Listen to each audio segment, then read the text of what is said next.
Sir, ಈಗ ಜೋಶಿಯವರು ಬಿಜೆಪಿಯವರು ಕೊಲೆ ಆಗೈತೆ ಅನ್ಗಾನೇಕ ಬಿಜೆಪಿ ಗೌರ್ಮೆಂಟ್ನಾಗ ಕೊಲೆ ಆಗಿಲ್ಲ. ನಾವು ಹೇಳ್ತಾ ಇರೋದು ಇಂಥದನ್ನ ನಾವು ಖಂಡಿಸ್ತೀವಿ, ಅದ್ರ ಮೇಲೆ ಕ್ರಮ ವಹಿಸ್ತೀವಿ. ಯಾರು ತಪ್ಪು ಮಾಡಿದ್ರು ಇದು ಆಗಬಾರ್ದಾಗಿತ್ತು. ಇದು ಎರಡನೇದು. ನೇಹ ನೊಂದಾಯಿತು, ಇವತ್ತು ಅಂಜಲಿಯವ್ರದ್ದು ಇದಾದಂಥದ್ದು.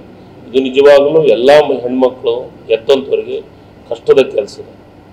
ಕಾಲೇಜ್ಗೆ ಹೋಗುವಂಥ ಪರಿಸ್ಥಿತಿ ಒಳಗೆ ಈಗ ಅವ್ರಿಗೆ ಎಂಥ ದುಷ್ಟತನಕ್ಕೆ ಇಳಿದಿದ್ದಾರೆ ಅಂತಂದ್ರೆ ಕೆಲವೊಂದಿಷ್ಟು ಜನ ಆ ದುಷ್ಟರಿಗೆ ಮಟ್ಟ ಹಾಕುವಂಥ ಕೆಲಸ ಸರ್ಕಾರದೊಳಗೆ ಚರ್ಚೆ ಆಗ್ತಾ ಇದೆ. ಈಗಾಗಲೇ ಹೋಮ್ ಮಿನಿಸ್ಟ್ರು ಮಾತಾಡ್ತೀನಿ, ಕಂಪ್ಲೀಟ್ ಮಾಡ್ತೀನಿ. ಗೃಹ ಮಂತ್ರಿಗಳು, ಮುಖ್ಯಮಂತ್ರಿಗಳು, ಉಪಮುಖ್ಯಮಂತ್ರಿಗಳು ಇದ್ರ ಬಗ್ಗೆ ಸಭೆ ಮಾಡಿದ್ದಾರೆ.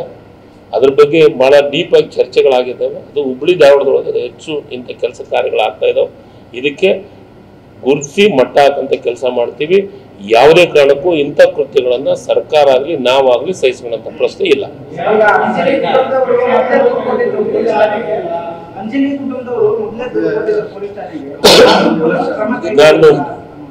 ಸರ್, ಈಗ ಯಾರು ಅಂತ ಅಧಿಕಾರಿಗಳ ಕ್ರಮ ತಗೊಂಡಿಲ್ಲ, ಆ ಅಧಿಕಾರಿಗಳನ್ನು ಕ್ರಮ ವಹಿಸಿದ್ದಾರೆ. ಈಗಾಗಲೇ ಸಸ್ಪೆಂಡನ್ನು ಮಾಡಿದ್ದಾರೆ.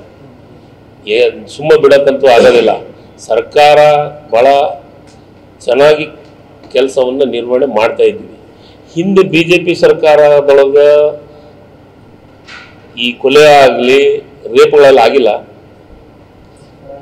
ಆದವು ಮಾತಾಡ್ತೀನಿ ಸರ್, ನಾನು ಮಾಡ್ತೀನಿ. ಒಂದು ಸೆಕೆಂಡ್. ಇವತ್ತ ಬಸವರಾಜ್ ಸರ್, ನಾನು ಹೇಳೋದು ಪೂರ ಕಂಪ್ಲೀಟ್ ಕೇಳ್ರಿ.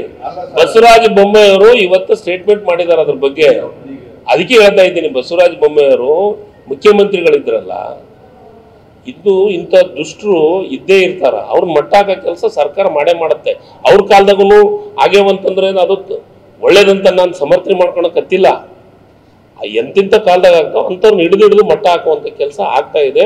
ನಮ್ಮ ಕರ್ನಾಟಕ ಪೊಲೀಸ್ ಇದೆಯಲ್ಲ ಭಾಳ ಸ್ಟ್ರಾಂಗ್ ಇದೆ, ನಮ್ಮ ಇಂಟೆಲಿಜೆನ್ಸಿನೂ ಸ್ಟ್ರಾಂಗ್ ಇದೆ. ಅವರು ಬಂದು ಅಂಜಲಿಯವರು ಫ್ಯಾಮಿಲಿ ಬಂದು ಪೊಲೀಸ್ ಸ್ಟೇಷನ್ದಾಗ ಕಂಪ್ಲೇಂಟ್ ಕೊಟ್ಟರು, ಅಧಿಕಾರಿ ಕ್ರಮ ವಹಿಸಿಲ್ಲ ಅಂತ ಅವ್ರ ಮೇಲೆ ಕ್ರಮನ ವಹಿಸಿದ್ದೀವಿ. ಅವ್ರನ್ನ ಸಸ್ಪೆಂಡ್ ಮಾಡೋಂಥ ಕೆಲಸವನ್ನು ಮಾಡಿದ್ದೀವಿ. ಈಗಾಗಲೇ ಅಂಥವಕ್ಕೆ ನಾವು ಯಾವಾಗಲೂ ಸೊಪ್ಪಾಕಂಥದ್ದಿಲ್ಲ. ಇದು ಆಗಬಾರ್ದು. ನಾವು ಇದನ್ನು ಖಂಡಿಸ್ತೀವಿ. ಇದಕ್ಕೆ ಯಾರು ತಪ್ಪು ಮಾಡಿರ್ತಾರೋ ಅವ್ರಿಗೆ ಶಿಕ್ಷೆ ಕೊಡುವಂಥ ಕೆಲಸ ಸರ್ಕಾರ ನಿಶ್ಚಿತವಾಗ್ಲೂ ಮಾಡ್ತೀವಿ.